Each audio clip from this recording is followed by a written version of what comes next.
अस्सलाम वालेकुम स्टूडेंट्स, आज हम पढ़ेंगे लेक्चर नंबर 36 चैप्टर नंबर 7 से, जो है हॉरिजॉन्टल मास स्प्रिंग सिस्टम। इसके अंदर हम हॉरिजॉन्टल मास स्प्रिंग सिस्टम के बारे में पढ़ेंगे और उसका time period, frequency, displacement, maximum velocity, instantaneous velocity को फाइंड आउट करेंगे। सबसे पहले हम देखते हैं कि हॉरिजॉन्टल मास स्प्रिंग होता कैसे है। हॉरिजॉन्टल मास स्प्रिंग के अंदर हम क्या करते हैं, कोई भी मास लेते हैं, उसे एक स्प्रिंग के साथ अटैच करते हैं और एक साइड से उसको मास से अटैच करते हैं और एक साइड किसी भी रिजिड स्पॉट से और किसी फ्रिक्शनलेस टेबल के ऊपर हम उसे प्लेस कर देते हैं। तो ये हमारे पास बन जाता है हॉरिजॉन्टल मास स्प्रिंग सिस्टम। आगे हम इसकी डिफरेंट कंडीशंस को देखते हैं, जो कि ये हैं horizontal mass spring system. First of all, जब कोई भी फोर्स इसकी मास पे अप्लाई नहीं हो रही होती तब मास स्प्रिंग सिस्टम अपनी मीन पोजीशन पे होता है, जब जो कि हमारे पास है x = 0। जब हम इसके ऊपर फोर्स अप्लाई करते हैं और इस मास को अपनी तरफ पुल करते हैं तो ये अपनी डिस्प्लेसमेंट से x डिस्टेंस कवर करके आगे आता है, जो कि ये है। इस अपनी मेन पोजीशन से ये किस एक्सट्रीम पोजीशन पर आ गया। जैसे ही यहाँ पे पुलिंग फोर्स लग रही है जो इसको पुल कर रही है इसकी मेन पोजीशन से एक्सट्रीम पोजीशन पे, इसके अपोजिट यहाँ पर एक रिस्टोरिंग फोर्स लग रही है, ठीक है, जो इसको बैकवर्ड पुल कर रही है।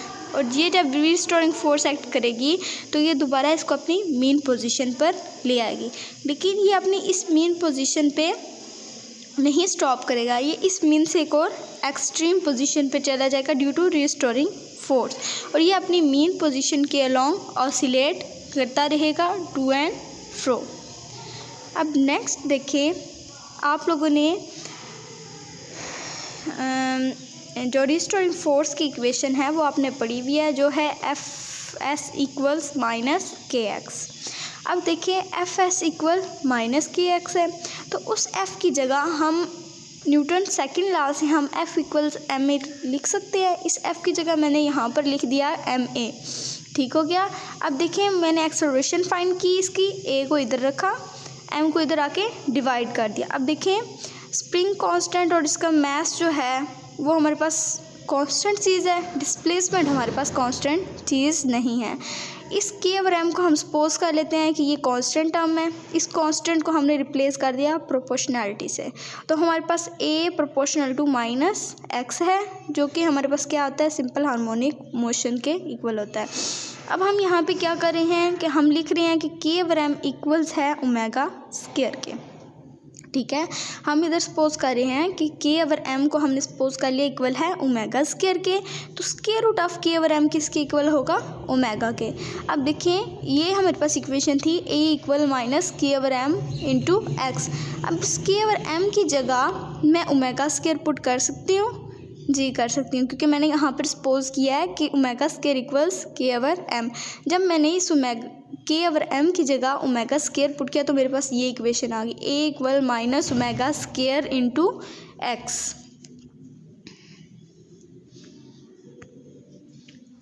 अब हम इसकी टाइम पीरियड और फ्रीक्वेंसी की तरफ आते हैं। हमने सपोज किया ω² = k और m, तो ओमेगा हमारे पास इक्वल आ गया √k और m।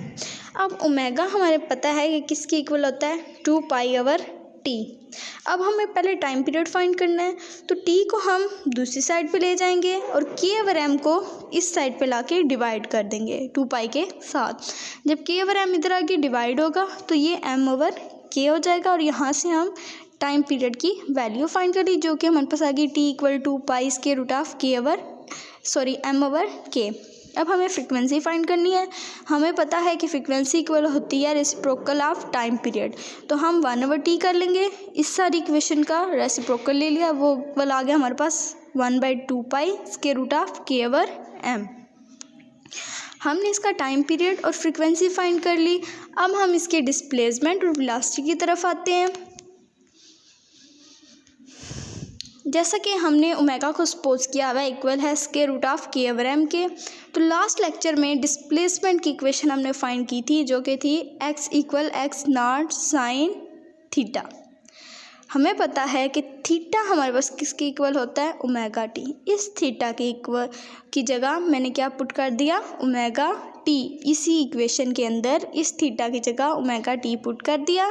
अब इस ओमेगा की वैल्यू हमें पता है जो है स्क्वायर रूट ऑफ के ओवर एम, तो इधर हमने स्क्वायर रूट ऑफ के ओवर एम फाइन लगाया और हमारे पास डिस्प्लेसमेंट आ गया हॉरिजॉन्टल मैस स्प्रिंग सिस्टम का। अब नेक्स्ट देखिए वेलोसिटी। वेलोसिटी की भी इक्वेशन लास्ट के लेक्चर में हमने फाइंड की थी, जो हमारे पास थी v equal omega square root of X not का स्क्वायर माइनस एक्स स्क्वायर।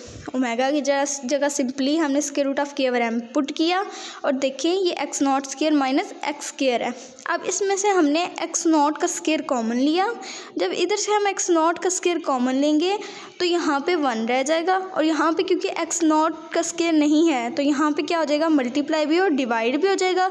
तो जब एक्स नॉट का स्क्वायर रूट से बाहर आएगा तो ये बन जाएगा एक्स नॉट और यहाँ पे अंदर रह जाएगा 1 minus x square over x not का स्क्वायर। अब ये हमारे पास इसकी वेलोसिटी आ गई। अब डिफरेंट पॉइंट्स पे हम देखते हैं कि इसकी वेलोसिटी क्या होती है। जब हॉरिजॉन्टल मैस स्प्रिंग सिस्टम अपनी मीन पोजीशन पे होता है, सपोज x इक्वल 0, देन उसकी वेलोसिटी क्या होती है, हम इस x की जगह यहाँ पे 0 रखेंगे और ये टर्म 0 हो जाएगी। 1 minus 0 is 0, 1 minus 0 is 1, square root of 1 is 1। तो हमारे पास वेलोसिटी ये आ जाएगी जो कि हमारे पास होती है मैक्सिमम वेलोसिटी। अब ये आ गई v equal x not square root of के ओवर एम। ठीक हो गया। अब इसको हम सपोज कर लेते हैं, ये देखें इस टर्म में भी x not square root of के ओवर एम है, तो हम इसको सपोज कर लेते हैं ये v नॉट के इक्वल है। तो यहाँ पर इस टर्म को हमने इस इक्वेशन में v equal v not square root of 1 minus x square over x not का स्क्वायर लिख दिया। Relation between instantaneous and maximum velocity. v not square हमारे पास क्या है, मैक्सिमम वेलोसिटी है, v इज़ इंस्टेंटेनियस वेलोसिटी। अब हम इन सारी टर्म्स को दोबारा समराइज़ करते हैं। टाइम पीरियड फाइंड किया जो कि हमारे पास आया t equal 2 pi square root of M over K. Frequency find की जो आई 1/2 पाई स्क्वायर रूट ऑफ के ओवर एम। डिस्प्लेसमेंट फाइंड किया जो हमारे पास आया x equal x not sine of square root of के over M t। Velocity maximum velocity इसकी फाइंड की जो आई X not square root of के ओवर एम।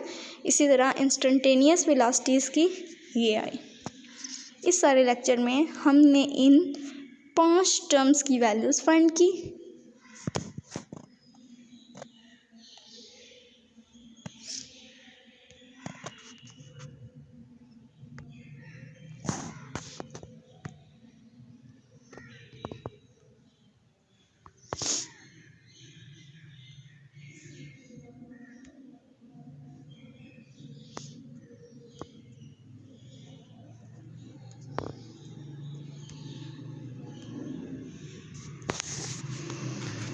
नेक्स्ट हम इसी लेक्चर में लेक्चर नंबर 37 भी पढ़ेंगे जो है हमारे पास सिंपल पेंडुलम।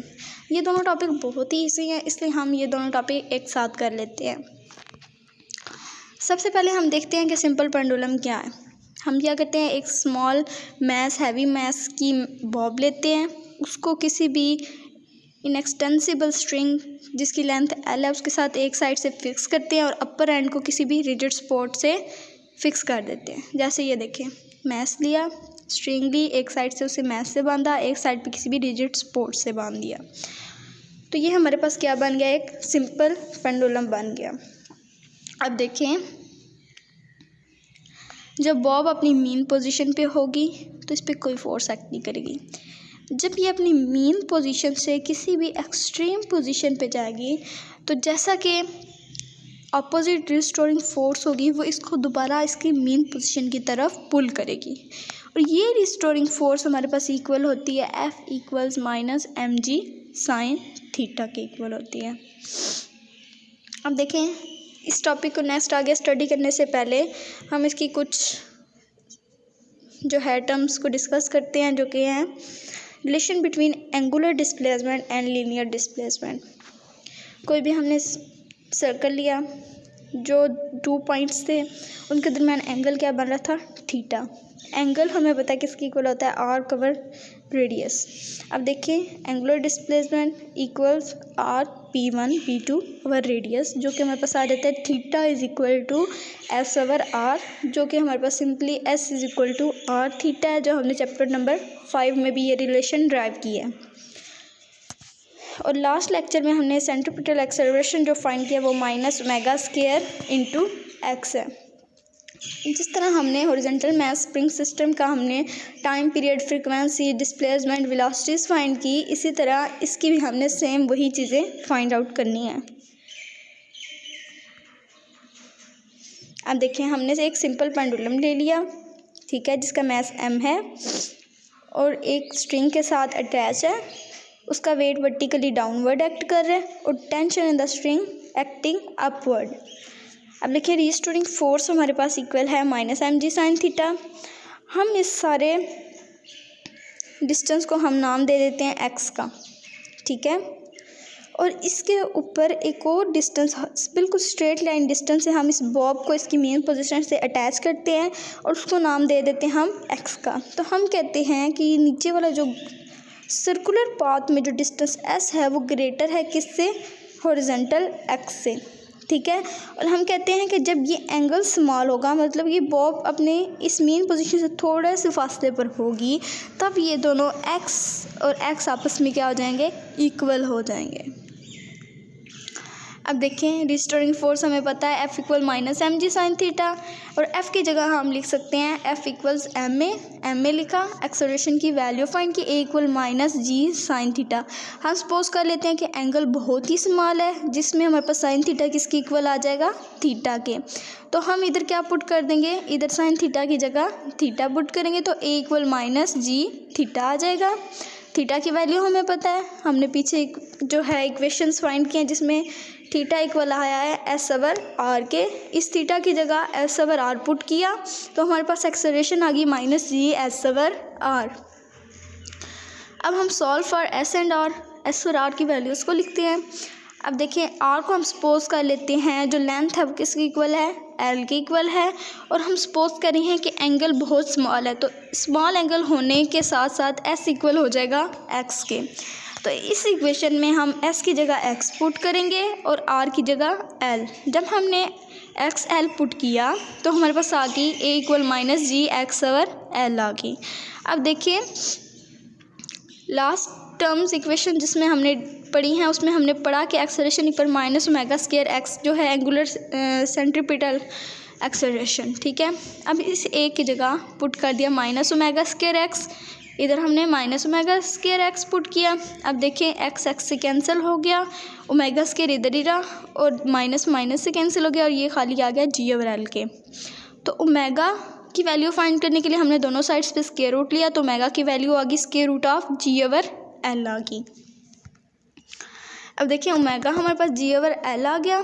जिस तरह स्प्रिंग में हमारे पास क्या आया था, ओमेगा स्क्वायर रूट ऑफ के ओवर एम, इसी तरह इधर हमारे पास ओमेगा आ गया जी ओवर एल।